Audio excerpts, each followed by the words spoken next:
All right, welcome back and welcome to Proverbs 15. Let's take a look at a few verses, starting in verse 7, where it says, "The lips of the wise spread knowledge, not so the hearts of fools." So the idea here is that the lips of the wise, well, they're spreading knowledge, they're spreading wisdom, they're spreading words that have some value, that have some sustenance there, words that can teach us a thing or two. As opposed to the lips of the foolish person, there's no value there. There's no sustenance there. They're speaking just to hear themselves talk.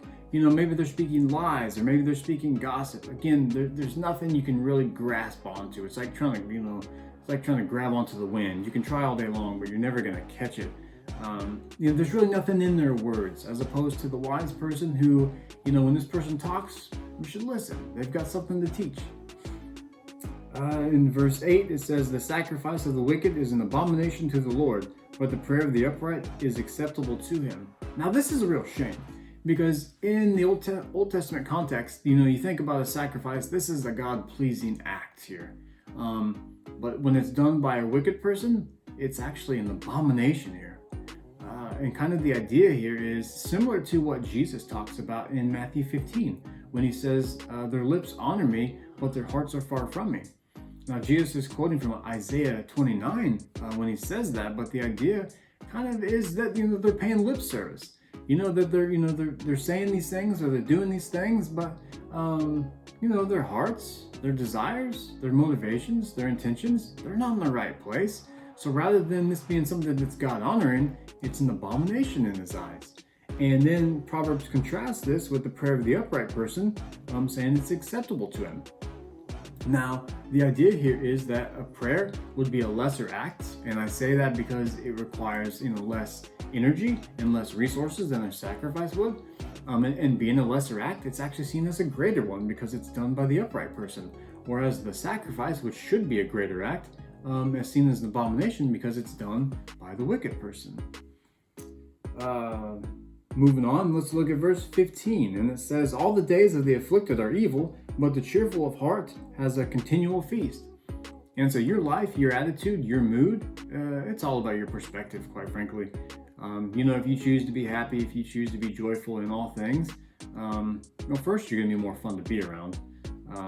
But second, your perspective on things is going to be so much greater than the person that is always down about everything, where nothing's ever right, they're never going to have this, and if only they could have this. No. The person with the cheerful heart, it's like continual feast for them. They're living life, they're having fun. Is their life easy all the time? No, but they make the most of it. As opposed to the other person who's got Eeyore syndrome and, "Oh, nothing's ever right, I'll never have that," things like that. So be that cheerful person. And then let's look at 28. It says, "The heart of the righteous ponders how to answer, but the mouth of the wicked pours out evil things." So basically, what this is saying is it's very wise to think before you speak, as opposed to the foolish person who speaks before they think. So obviously in this case, again, the heart of the righteous, they ponder how to answer. Like, how should I respond to this? Maybe if someone criticizes me, or if someone says something I don't like, do I just snap back, or let me just cool down and then calculate my response? Maybe that person's having a bad day. Maybe this isn't a personal attack, and so I don't need to personally attack them. Whereas, this other person, the mouth of the wicked, they just pour out evil things. Someone says something to them they don't like, and they're just like, evil, hate, things like that. So,